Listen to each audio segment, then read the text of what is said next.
అండి. Hello, welcome back to my channel. ఎలా ఉన్నారు? అందరూ బాగున్నారా? ఈరోజు నేను మీకు ఒక టాపిక్ చెప్తున్నాను. మనకి 4వ తారీఖు రథసప్తమి వచ్చింది. రథసప్తమి రోజున సూర్యుడికి పూజ చేయమని మనకి చెప్తారు. దీన్ని ఆదిత్య హృదయం అంటారు. సూర్యుడికి పూజ చేయడం అనేది మన సాంప్రదాయం, ప్రతిరోజు చేయాలి. ముఖ్యంగా రథసప్తమి రోజున ఆయన యొక్క ఎనర్జీ భూమి మీదకి బాగా వస్తుందంటారు.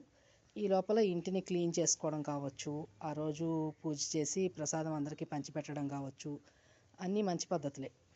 అయితే యోగా ధ్యానంలో ఏం చెప్తారంటే కొంచెం విగ్రహారాధన తగ్గించమంటారు పూజా విధానాలని.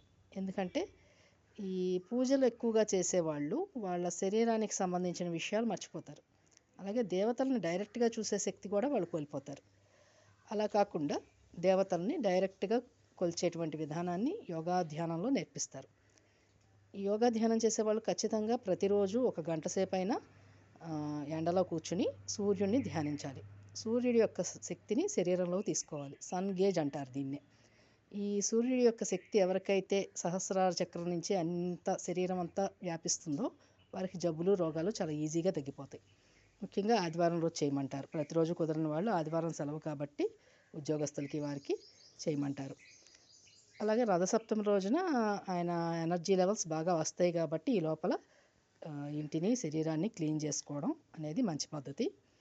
ఇక్కడ కనుక మీరు చూస్తే 7 గుర్రాలు, 7 రథాలు అనమాట. సప్తాస్వర ధమారూఢం అంటారు.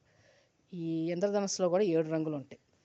ఎవరైతే వారి యొక్క జబ్బుల్ని రోగాలని పూర్తిగా వదిలేస్తారో, మెదడులో ఉన్నటువంటి అవసరం లేని బ్లాక్ ఎనర్జీని వాళ్ళల్లోకి సూర్యుడి యొక్క శక్తి ప్రవేశించి వాళ్ళలో ఉన్నటువంటి కాంతి చక్రాలు తెచ్చుకుంటాయి.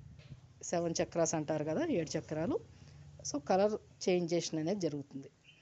అది ఎలా వస్తుందంటే ప్రేమతత్వం కలిగిన వాళ్ళకి, లవ్ ఆఫ్ ఎఫెక్షన్ ఉన్న వాళ్ళకి, లవ్ ఆఫ్ ఎనర్జీ ఉన్న వాళ్ళకి, ఎవరైతే ఈ పాజిటివ్ థింకింగ్తో ఉంటారో వాళ్ళకి కలర్స్ కనబడతాయి. కొంతమంది ఈ కలర్స్ని కోల్పోతారు, వాళ్ళకి కలర్ బ్లైండ్నెస్ అలాంటివి వస్తూ ఉంటాయి. అలా కాకుండా ఎవరైతే ప్రేమతత్వంతో జీవిస్తారో వాళ్ళకి కావాల్సిన మనుషులతో కావచ్చు, కావాల్సిన వాళ్ళతో హ్యాపీగా ఉండడం కావచ్చు, హ్యాపీ హార్మోన్స్ని కలిగి ఉండి అన్ని రకాల రంగులు వాళ్ళల్లో ఆవిష్కృతం అవుతాయి. సో ఈ సబ్జెక్టుకి సంబంధించి మేము మరిన్ని వీడియోలు చేద్దాం అనుకుంటున్నాం. మీరు కూడా ఈ వచ్చేటువంటి రథసప్తమి రోజు పూజా విధానాలు చేస్తూనే యోగా ధ్యానం కూడా చేయండి. సూర్యుడి యొక్క శక్తిని మనం డైరెక్ట్గా మన శరీరంలోకి ఆహ్వానించగలిగితే మన శరీరాన్ని మొత్తం శక్తివంతం చేసేటువంటి అతి శక్తివంతమైన గ్రహం సూర్యుడు అన్నమాట. ఆయన దేవుడు కూడాను. ఆయన యొక్క శక్తిని శరీరంలోకి తీసుకోగలిగిన వారికి జబ్బులు రోగాలు చాలా తొందరగా తగ్గిపోతాయి. అందరూ దీన్ని తప్పకుండా ట్రై చేయండి. మీకు ఏమైనా డౌట్స్ ఉంటే కామెంట్ రూపంలో అడగండి. తప్పకుండా మా ఛానల్ లైక్ చేయండి, షేర్ చేయండి. Thank you.